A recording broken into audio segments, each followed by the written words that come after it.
आ गया आपके गांव में, आपके शहर, आपके नगर, आपके मार्केट हाउस का प्रचार गाड़ी आपके दरवाजे पर आ चुका है। आ गया।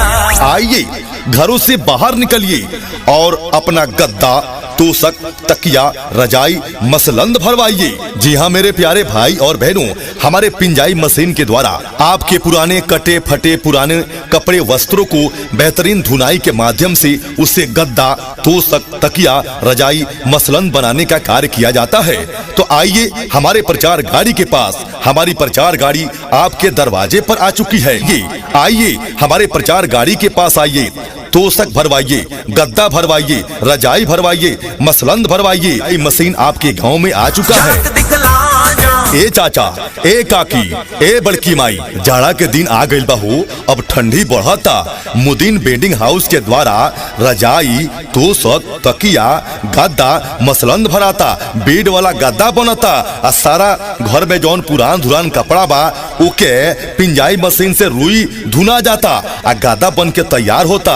हमनी के घर में जौन पुरान धुरान कपड़ा बा ओकरा के लेके चले के पिंजाई मशीन गांव में आ गइल बा।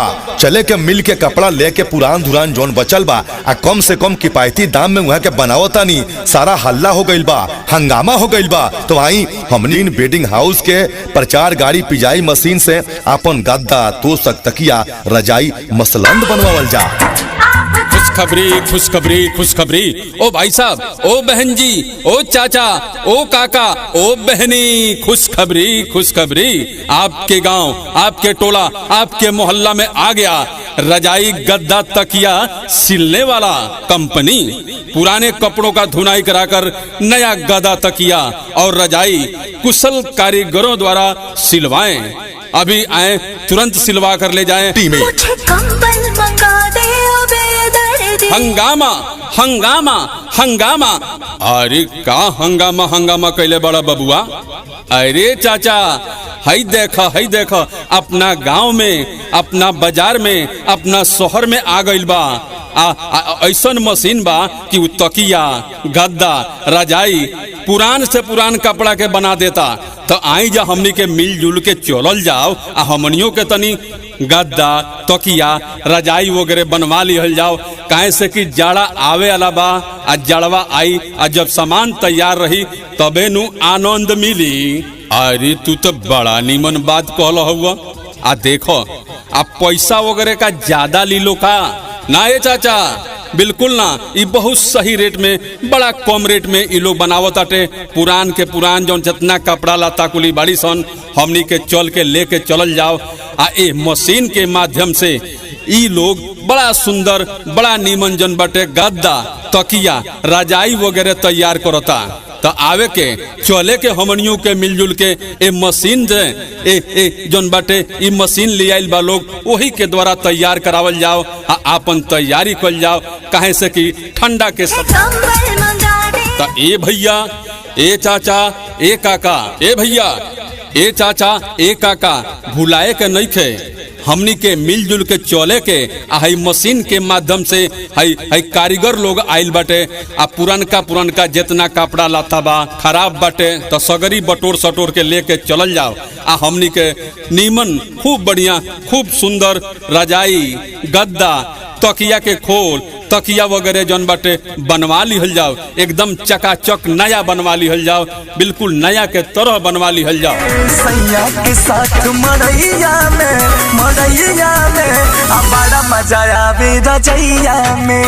खुशखबरी खुशखबरी खुशखबरी। जी हाँ मेरे प्यारे भाई, मुदीन बेडिंग हाउस का प्रचार गाड़ी आपके दरवाजे पर आ चुका है।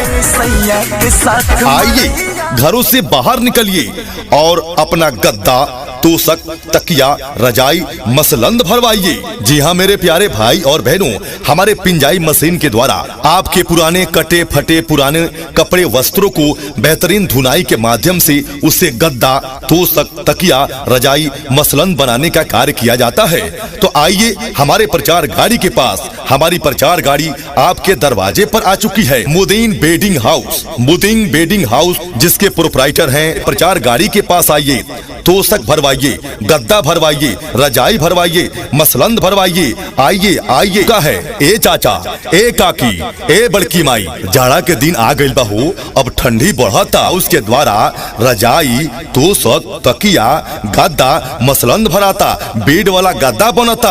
आ सारा घर में जौन पुरान धुरान कपड़ा बा ओके पिंजाई मशीन से रुई धुना जाता आ गद्दा बन के तैयार होता।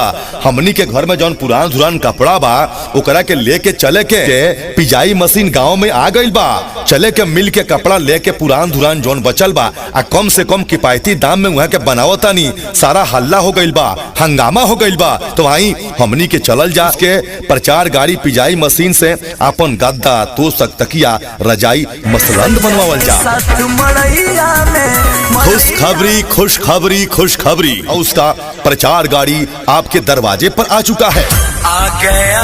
आइए घरों से बाहर निकलिए और अपना गद्दा, तोशक, तकिया, रजाई, मसलंद भरवाइए। जी हाँ मेरे प्यारे भाई और बहनों, हमारे पिंजाई मशीन के द्वारा आपके पुराने कटे फटे पुराने कपड़े वस्त्रों को बेहतरीन धुनाई के माध्यम से उससे गद्दा, तोशक, तकिया, रजाई, मसलंद बनाने का कार्य किया जाता है। तो आइए हमारे प्रचार गाड़ी के पास, हमारी प्रचार गाड़ी आइए, हमारे प्रचार गाड़ी के पास आइए। तोशक भरवाइए, गद्दा भरवाइए, रजाई भरवाइए। मेडिंग हाउस का पिंजाई मशीन आपके गांव में आ चुका है। ए चाचा, ए काकी, ए बड़की माई, जाड़ा के दिन आ गइल बा हो, अब ठंडी बढ़ता, रजाई, तोशक, तकिया, गद्दा, मसलंद भराता, बेड वाला गद्दा बनता। आ सारा घर में जौन पुरान धुरान कपड़ा बा ओके पिंजाई मशीन से रुई धुना जाता आ गद्दा बन के तैयार होता। हमनी के घर में जौन पुरान धुरान कपड़ा बा ओकरा के लेके चले के पिंजाई मशीन गांव में आ गइल बा। चले के मिल के कपड़ा लेके पुरान धुरान जौन बचल बा आ कम से कम किफायती दाम में वहाँ के बनावतानी। सारा हल्ला हो गइल बा, हंगामा हो गइल बा। तो भाई प्रचार गाड़ी पिंजाई मशीन से अपन गद्दा, तोशक, तकिया, रजाई, मसलंद बनवावल जा। खुशखबरी खुशखबरी खुशखबरी। ओ भाई साहब, ओ बहन जी, ओ चाचा, ओ काका, ओ बहनी, खुशखबरी खुशखबरी। आपके गांव, आपके टोला, आपके मोहल्ला में आ गया रजाई, गद्दा, तकिया सिलने वाला कंपनी। पुराने कपड़ों का धुनाई कराकर नया गद्दा, तकिया और रजाई कुशल कारीगरों द्वारा सिलवाएं। अभी आए, तुरंत सिलवा कर ले जाएं। हंगामा हंगामा हंगामा। अरे का हंगामा हंगामा कैले बड़ा बबुआ। अरे चाचा, हई देखा अपना गांव में, अपना बाजार में, अपना शहर में आ गइल बा ऐसन मशीन बा कि उ तकिया, गद्दा, रजाई पुरान से पुरान कपड़ा के बना देता। तो आई जा हमनी के मिलजुल के चलल जाओ आ हमनियों के तनी गद्दा, तकिया, रजाई वगैरह बनवा लिहल जाओ। काहे से कि जाड़ा आवे वाला बा आ जड़वा आई आ जब सामान तैयार रही तबे नु आनंद मिली। अरे तू तो बड़ा नीमन बात कहल हुआ।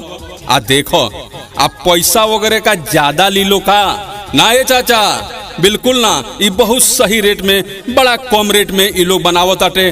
पुरान के पुरान जौन जितना कपड़ा लता कुली बड़ी सन हमनी के चल के लेके चलल जाओ आ ए मशीन के माध्यम से ई लोग बड़ा सुंदर, बड़ा नीमन जन बटे गद्दा, तकिया, रजाई वगैरह तैयार करता। तो आवे के चले के हमनियों के मिलजुल के ए मशीन जन बाटे ई मशीन ले आइल बा लोग, वही के द्वारा तैयार करावल जाओ आ आपन तैयारी कल जाओ। काहे से कि ठंडा के समय आवे वाला बा। तो ए भैया, ए चाचा, ए काका, ए भैया, ए चाचा, ए काका, भुलाए के नहीं खे। हमनी के मिलजुल के चले के हई मशीन के माध्यम से हई कारीगर लोग आइल बाटे आ पुरनका जितना कपड़ा लाता बा खराब बाटे तो सगरी बटोर सटोर के लेके चलल जाओ आ हमनी के नीमन खूब बढ़िया, खूब सुंदर रजाई, गद्दा, तकिया के खोल, तकिया वगैरह जौन बाटे बनवा लिहल जाओ। एकदम चकाचक नया बनवा लिहल जाओ, बिल्कुल नया के तरह बनवा लिहल जाओ। सैया के साथ मड़ैया में बड़ा मजा आवे रजैया में। खुशखबरी खुशखबरी खुशखबरी। जी हाँ, तरफ से एक विशेष खुशखबरी आ गया आ गया आ गया।